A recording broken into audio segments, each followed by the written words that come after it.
I'm a psychologist about to start work in a new healthcare setting. I want to build relationships with my new colleagues and have thought about what to look for in terms of signs that it would be safe to disclose that I am kinky. My pull to do so is that I can be more authentic instead of making vague statements about what I enjoy in my personal time, but I also have a lot of reasons not to share that side of myself. What factors would you recommend I look out for as I think about my decision? That's a really good question. My first thought is not what signs to look out for, but just to, my first thought is just to be cautious. Yeah.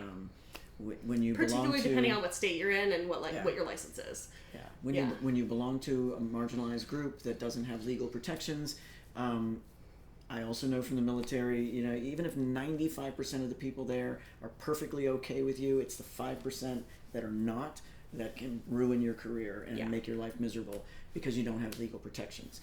So that's my first thought is be cautious. And there are obviously psychological and emotional benefits to being able to be out, but Maslow's hierarchy of needs, safety and security needs to come first before you build on that to other things.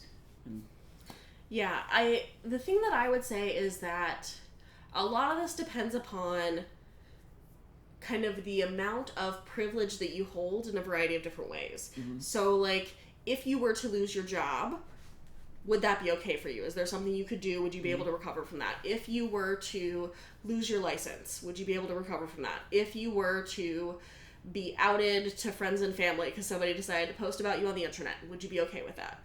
So figure out, what are the worst case scenarios? Mm-hmm. Are they things that you can handle?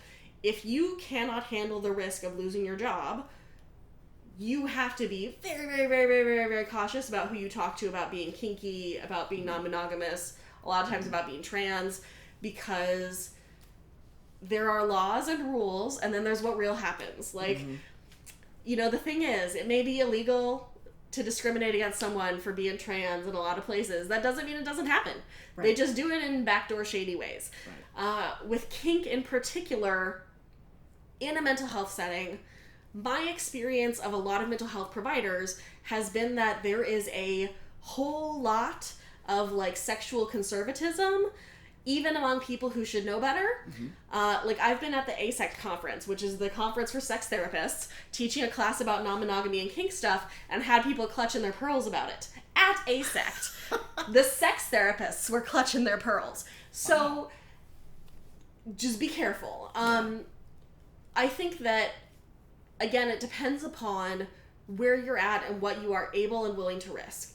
My last year in the Army, last year and a half, I was stationed in Savannah, Georgia with the 3rd Cab.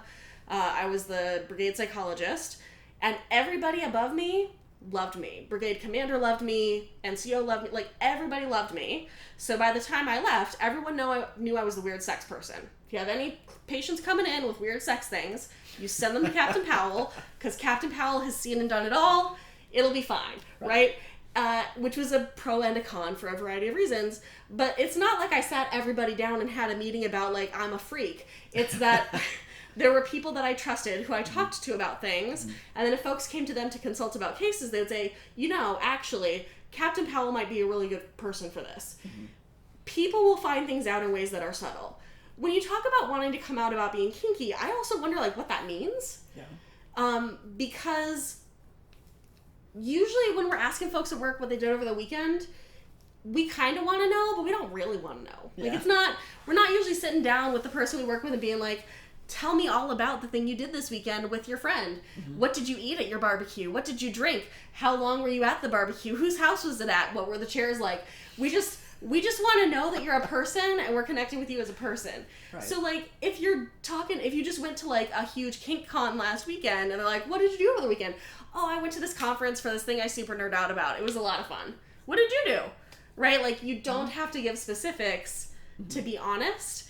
And I think for kinksters, what specifics would you give that would feel appropriate in this workplace setting? Mm-hmm.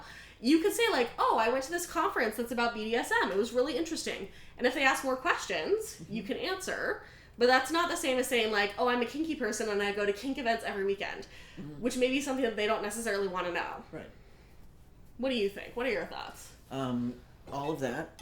Also, when you were talking about being that last year in the military and all the people above you loved you, it certainly occurred to me that it sounded like you took time to develop those relationships and to feel them out. Yeah. And so, it may be hard to like identify the specifics of what are the signs you look for when you're getting to know a person and deepening that relationship, that it might be safe to talk about something. Maybe you talk about kink in general before you start saying it's about you or that you have experience with something. Well, and talk about kink in general. What kind of jokes do they tell?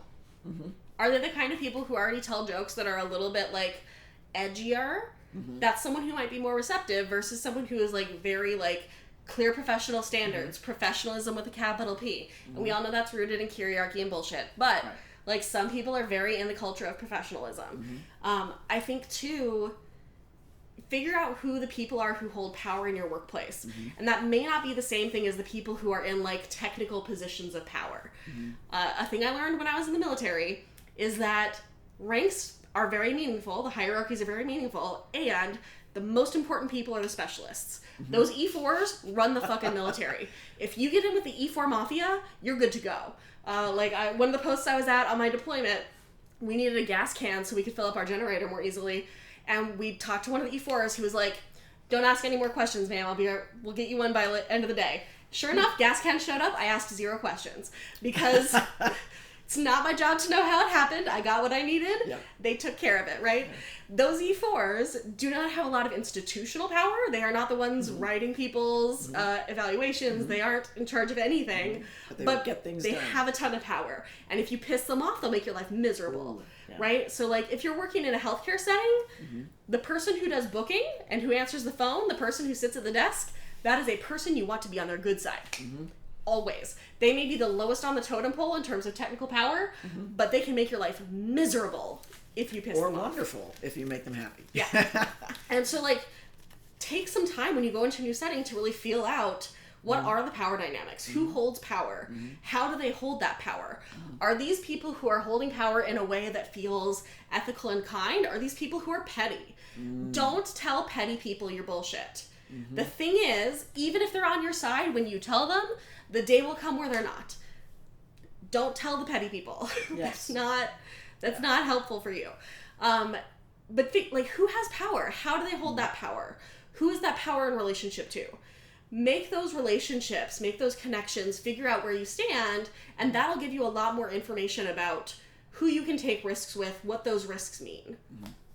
Yeah. It sounds a little like Machiavellian, right? Of like, understand the system. It's better to be loved than feared. But like, to some extent, you have to understand these systems, right? Like these systems, because we live under capitalism, have the power to make your life really, really, really hard. In a lot of states, you, as a practicing therapist, can lose your license for being kinky. You can lose your license for being non-monogamous. There are people to whom that has happened. If you are in a custody dispute, you can lose your kids for being kinky. Like, these things happen, and so you have to be careful. If you're in a state that's like a nicer, more leftist, liberal state, you might have more freedom around these things than if you're in a state like we're in, where like Atlanta's not bad, but Georgia as a whole, I would take very few risks around that kind of thing. And Georgia's better than some of the other states around, like Florida and Alabama and Florida's South Carolina. So bad. Yeah, I know. So bad. But being conscious of power, I mean, it happens in all relationships. So being conscious of it, using it ethically, and recognizing when other people are not using it ethically, or when you yourself are not using it ethically. But it's all very important, whether it's the workplace or your personal relationships. Yeah. And I think that, like, building that skill of being attuned to how power is flowing through systems will serve you well in your life in a ton of ways. Because it helps you see when there's a problem.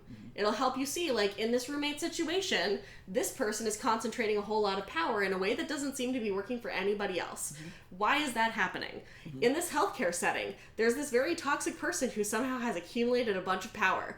Is there anything we can do about that, right? Like, having this attunement and this visibility of how power is functioning within the system, I think is an important skill for everybody. I absolutely agree. Yeah.